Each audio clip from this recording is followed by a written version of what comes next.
Right now, everyone thinks the housing crisis is a landlord problem. Greedy owners jacking up rents because they can. That's the story you've heard 1,000 times, and it's easy to believe because you can point at a person and be mad at them. Except there's one problem with that story. Rents haven't been set by landlords for a long time.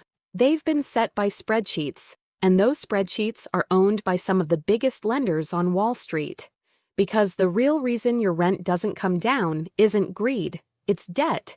And once you understand the mechanism, you'll never look at a for rent sign the same way again. So let's start with the number nobody talks about. Commercial real estate debt in the United States right now sits at around $6 trillion. Apartment buildings, office towers, strip malls, all of it financed the same way your house is, except the loans are bigger, the terms are shorter, and the math is far less forgiving. Here's how it actually works. A landlord doesn't just own a building outright, almost none of them do. They buy it using a loan, usually 5 to 10 years, and at the end of that loan, they don't pay it off. They refinance it. Roll it into a new loan at whatever the going interest rate is. This has worked fine for decades because rates stayed low and property values kept climbing. But that entire system was built on one assumption, that refinancing would always be cheap. And in 2022, that assumption broke. Rewind to 2021. Interest rates were sitting near zero. A landlord refinancing an apartment building could lock in a rate around 3%. On a $10 million loan, that's roughly $300,000 a year in interest. Manageable. The rent covers it, some profit left over, everybody's happy. Now, fast forward to today. That same landlord's loan comes due, and refinancing at current rates means paying closer to 7%. Same $10 million loan.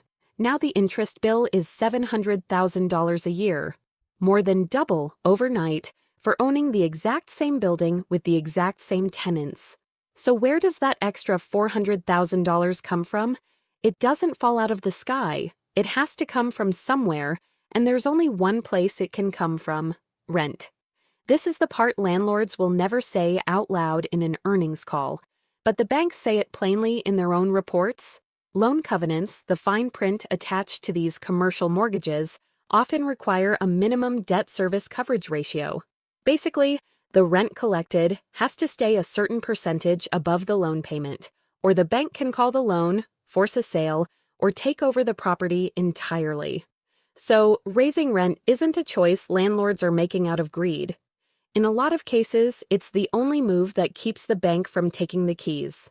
That's what's actually happening underneath the headlines. Rent isn't being priced to what tenants can afford. It's being priced to what the debt requires. But this problem doesn't stay contained to one building or one landlord. Because remember that $6 trillion in commercial debt doesn't just sit there quietly. About $1.5 trillion of it comes due in the next 2 years alone. Every single one of those loans has to be refinanced at today's higher rates, whether the owner wants to or not. And here's where it gets worse. A lot of these loans were originated by regional banks, the same banks that were already under pressure after the 2023 banking scare. Commercial real estate now makes up close to 30% of the loan books at hundreds of smaller regional banks across the country. So when landlords struggle to refinance, or worse, default, it's not just their problem. It becomes the bank's problem too. This is where the two sides of the coin meet. On one side, rent keeps climbing because debt payments demand it. On the other, if rent ever does drop, hundreds of regional banks holding this debt start looking a lot shakier. So the system is basically stuck in a bind where rent going down isn't just bad news for landlords, it's a genuine risk to the banks propping up entire local economies. But before I show you how deep this actually runs, a quick pause. Because tracking something like this, following $6 trillion of debt across thousands of loans and lenders, isn't something you do by scrolling headlines. It takes real research tools, which is why for videos like this, I use Sponsor. Sponsor lets me pull raw data directly instead of relying on secondhand reporting, cross-reference loan maturities, ownership structures, and debt filings in one place instead of digging through a dozen different sites. If you're someone who actually wants to understand what's happening underneath the headlines instead of just reading about it after the fact, check out the link below. Thanks to sponsor for supporting this video. Now, back to why your rent isn't coming down anytime soon. So we've established that landlords are boxed in by refinancing costs. But there's a second piece to this that makes it even harder to escape, and it's called a rate cap. When a landlord takes out a loan on a large apartment complex, lenders often require them to buy a rate cap, basically insurance that protects the loan from rates rising too far. Sounds smart in theory, except these rate caps are contracts with expiration dates, usually 2 to 3 years. And when they expire, landlords have to buy a new one at whatever the market is currently pricing. In 2021, when rates were near zero, these caps were cheap, sometimes just tens of thousands of dollars a year on a big property. Today, with rates where they are, the exact same rate cap can cost 10 times more. Some landlords have seen their rate cap renewal bills jump from $50,000 a year to over $500,000. That's not a hypothetical number. That's a real bill, due on a real date, whether the building's rent covers it or not. So now you've got landlords squeezed from two directions at once: higher interest payments on the loan itself and a separate insurance bill that exploded in price just to keep the loan legal under its own terms. And both of those bills only get paid one way: rent. This is why you'll sometimes hear about a building going back to the bank. It's not because the landlord stopped caring about their tenants. It's because the math on the debt simply stopped working, and no amount of rent increases could close the gap fast enough. Now here's the part that connects all of this back to you. Even if you've never met a single one of these landlords or read a single loan document in your life, when rent has to rise to cover debt costs instead of matching what a market can actually bear, you get a market that's disconnected from real affordability. Wages aren't rising 130% to match a rate cap bill. Local incomes aren't doubling because a regional bank needs its debt service coverage ratio to hold. The rent increase isn't a reflection of your neighborhood getting more valuable. It's a reflection of a refinancing bill somewhere that has nothing to do with you at all. And this is where the story gets bigger than housing. Because the same mechanism, debt maturities colliding with higher rates, is playing out across office buildings too, except office has an even worse problem layered on top of it.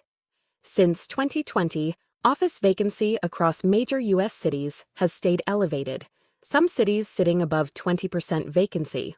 So, you've got office landlords facing the same refinancing wall as apartment owners, except a huge chunk of their buildings are sitting half empty, generating a fraction of the rent they were built to support. When those office loans come due, and a lot of them are already coming due right now, a lot of these owners simply can't refinance at all. No amount of rent increase fixes a building that's 30% occupied. So instead, owners are increasingly choosing to just hand the keys back to the bank and walk away. This is called a strategic default, and it's happening at a scale we haven't seen since 2008. Which brings the loop right back to the regional banks holding all of this paper. Every one of these defaults isn't just a building changing hands. It's a loss sitting on a bank's balance sheet, a loss that eventually has to be absorbed somehow, either by tightening lending elsewhere, raising the cost of credit for everyone else, or in the worst cases, threatening the bank's own stability. So you end up with this strange, quiet feedback loop. Rents on the buildings that are still functioning have to stay high to protect the banks. But the buildings that can't sustain that anymore are collapsing anyway and taking a piece of the banking system down with them when they go. This is the part that never makes it into the headline story about landlords being greedy. The truth is messier and honestly less satisfying to be angry about. It's not one villain raising your rent because they feel like it. It's a financial system where trillions of dollars in debt is coming due at the worst possible time, and rent has become the only lever available to try and keep that debt from collapsing entirely.